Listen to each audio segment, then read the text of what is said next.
So first of all, congratulations. Thank you, Allison. Another gory, wonderful thriller. Cool. I would love to talk first of all about the fact that this film is based on, well, sort of based on true events.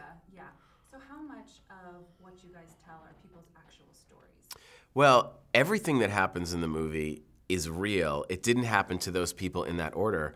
But talking to Nicholas, we were originally going to make something about aliens or science fiction, and the stories, one after another, that we heard about the earthquake were so horrific. The way that surviving the earthquake, I mean, first to have an 8.8 was unheard of. At the time, it was the largest recorded earthquake. It was right before the Japan one. But it hit at 3:30 in the morning on a Sunday, so on a Saturday night, the last weekend of summer. So imagine it's like that last summer weekend, you're out with your friends, you're partying, and they go till 6 in the morning. So 3:30 is like when everyone's dancing in the clubs. And for 3.5 minutes, the country shook like an amusement park. It was like the magnitude of 400 atomic bombs or something. And you know, you talk to Lorenza Izzo, and a friend of hers, she's there in the club, and he lost his hands. And all of a sudden, you're there, and you're fine, you're talking to a girl, and your hands are gone.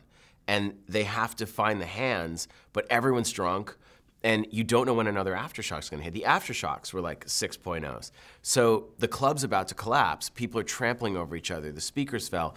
You know, we looked at the security footage from the club where we shot, and Nicolas Lopez really recreated a lot of that. So we thought, we don't want to make the serious Oscar movie. We want to make an adrenaline popcorn thriller. And for us, the film is about moral choices. You know, what would you do? You escape the earthquake, and you go out, but you're going by a building, you hear a baby crying. Do you go in and save it? We'd all like to think we would, but what if you have a kid, and then what if the building collapses? And I wanted to show the ramifications of each. Yeah, I know. I love that, the idea of that, and I was like, I hope I just take me out in the beginning. Like, yeah, I know.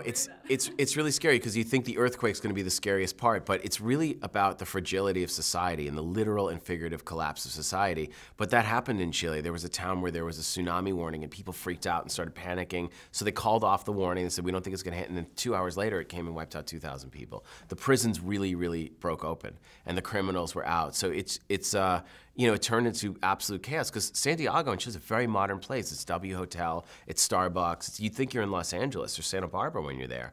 And, you know, it just shows that in like 3.5 minutes, suddenly you're reduced to this primal state of survival. It's terrifying.